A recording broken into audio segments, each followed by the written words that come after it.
Okay, ladies and gentlemen, welcome to a point of view review. Now this what happened here was you're supposed to let go the car in front of you, but usually there's like a rule that one car passes, the next one passes, but this guy was talking on the phone. Obviously what is nice is that when you're close to something, the Mazda turns on the front cameras. I was about to let him go, but then I thought maybe he would respect that rule, but he didn't.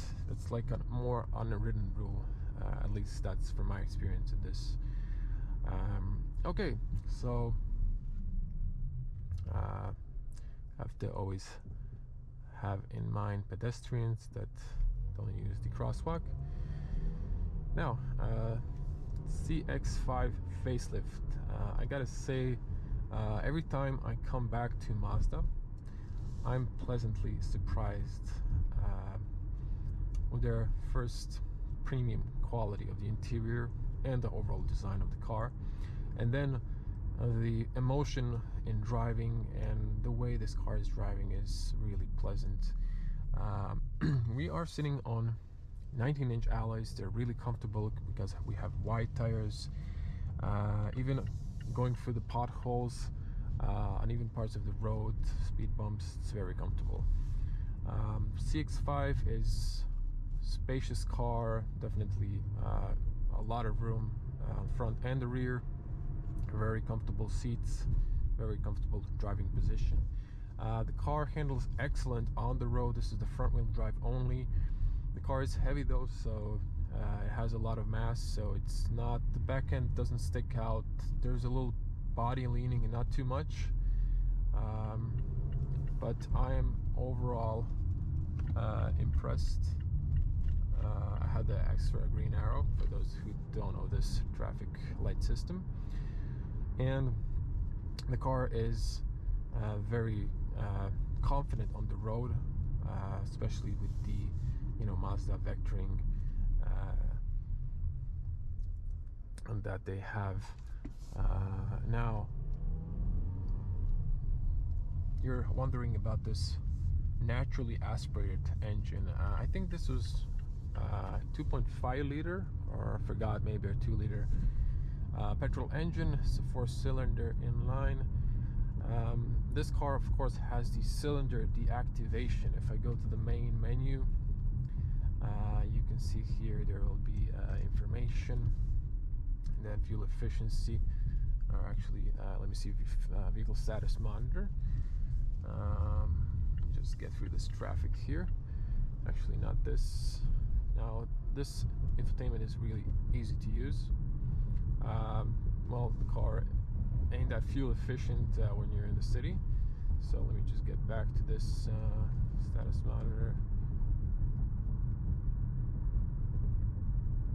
Not that. Okay, I'm gonna find it later. If I go to the sides, you can see Apple CarPlay.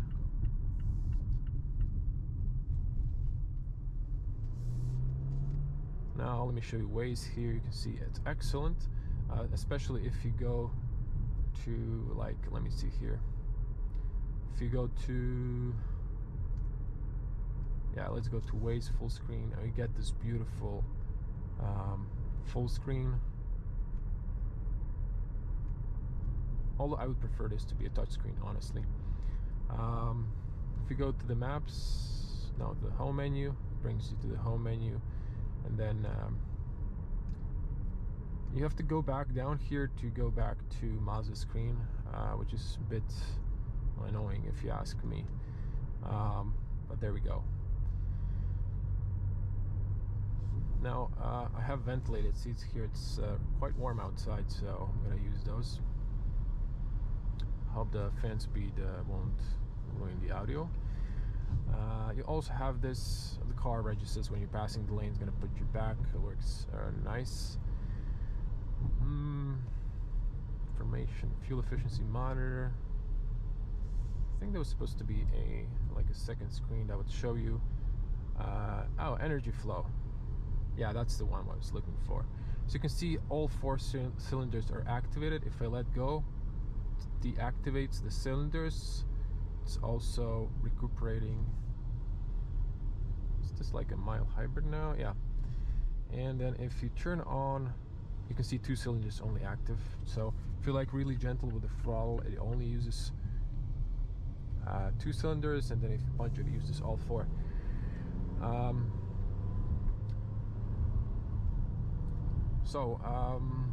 Brakes are not aggressive from the start, they're like just in the middle. Oh, this is, I'm gonna be a little okay, lower this. I like the cooling seats option in the summer, but I would just like to have this on really low setting because it's cooling your bottoms. I don't want to use some words, but you know what I mean. Let's get back to, let's say, maps. So you wanted to correct me, but if you use a turn signal, then it just knows that you want to change the lane. Steering it gives you a little feedback, not a much. And changes in the sport mode. I'm punching it all the way.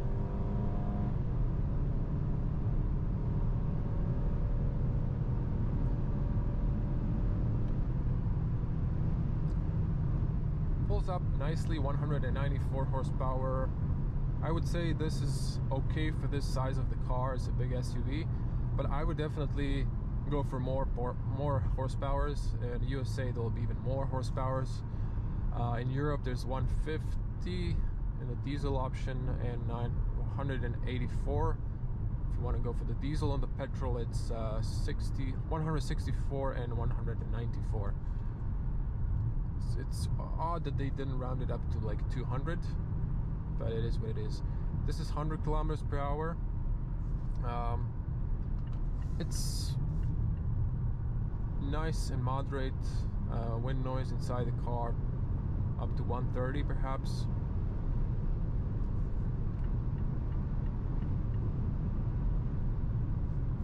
If you punch it in the normal, it drives, takes a little bit more. Now you can turn on the cruise control, and then you have to use the set to set up the speed. You can see the green arrow, and the red is your speed limit in the digital speedo.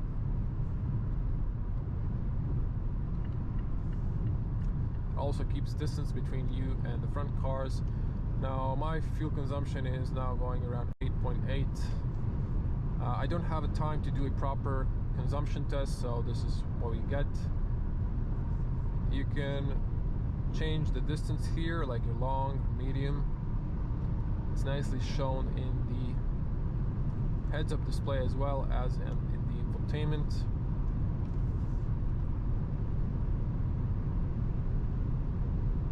Today is particularly windy as well, so, and the GoPro camera isn't the best.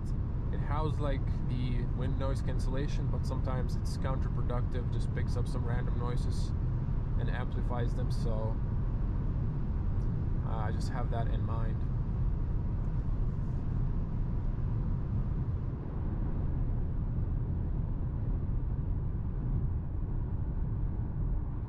I'm not using the brake, the car is doing everything. One thing I really love about Mazda is the interior quality.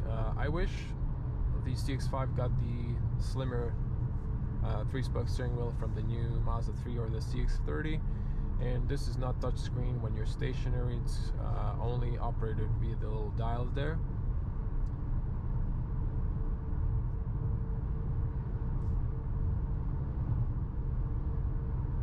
It's just, this is such a comfortable SUV. Definitely has a lot of space for your family, and I would definitely recommend this if you're looking for a SUV that also is premium and gives you a lot of value for your money, because Mazda is very well equipped. It has like 10 packages, at least in Croatia here, and every next package gives you more equipment. There's like few options like Bose speakers, or the, I don't know, rubber carpets, which is really not an option. In most cars, it's just like an extra add-on. But like, I think memory seats and stuff like that are like the few rare options you can choose. In most other car brands, you have to pay a lot for other extras. Now, what I would like is the car to recognize the speed limit and then offer me to lower it, but it does mark it red, so you can see that if you just hold it, it just lowers down the speed limit. And it keeps you in the lane. Now there's some traffic, so I don't want to actually demonstrate that, but if you leave it, it just holds you in the lane. Now there's not a lot of people next to me. Now I was having my arm closed, but it kind of bounces you back. Some cars do not do that. Some cars keep you in the lane. Some cars are just like, you know, bouncing you back and forward. So there's no perfect car, but still, if you just like for a moment watch the screen or anything, it's just gonna pull you back if you cross the line. So that's a good safety option.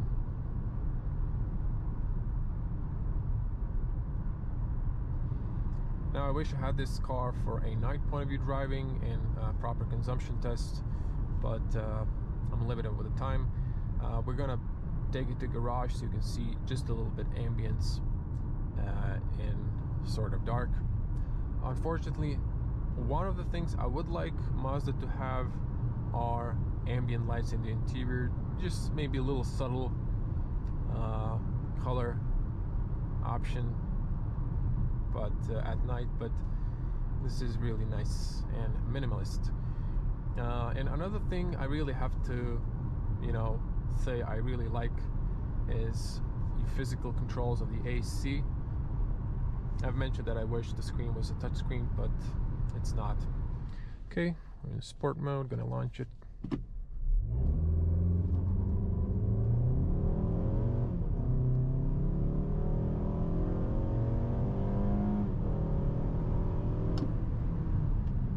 Brakes are good. Nice response going to high revs.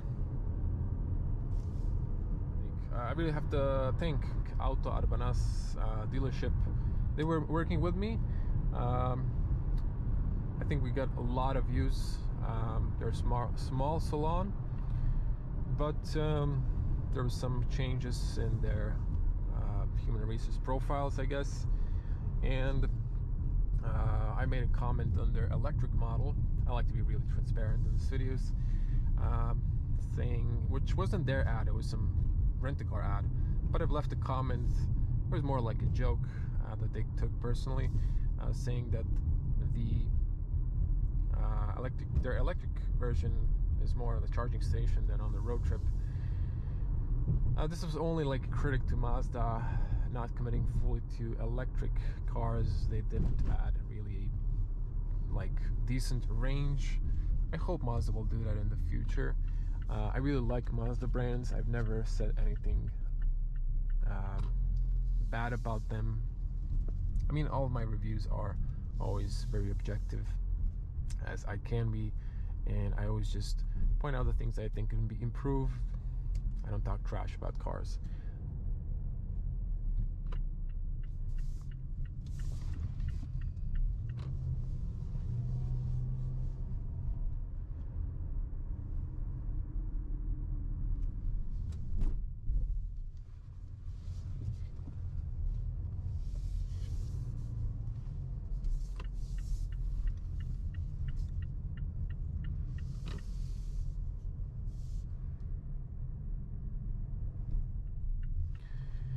And we're here. We're gonna wrap it up. You can set this to night mode. It should switch automatically, but I think the sensor didn't pick up enough dark, I guess. There's still some light, depends on the sensor sensitivity. And let's go to park it here. But still, huge thanks to Autoarbanas, you know, for working with me. I hope they're gonna change their mind and, you know, just rethink the situation, because, you know, jokes are jokes, so no need to have a grudge against that. You can also see the wheels when you spin them. Here you can see like the trajection, not only here, so that's a huge plus as well. That's it. And what I wanted to really mention, auto hold in the automatic is an excellent feature. I didn't use it because it didn't stop on the traffic light, but don't forget your phone as well. And you need to use a cable for Apple CarPlay. So everyone, thank you for watching. I'm gonna see you in the next one. I'm gonna see if we can get Mazda cars from other dealers if this one doesn't want to work with me anymore, but definitely I love Mazda cars. See you in the next one. As always, stay safe on the road and at home. Thank you for watching. Bye.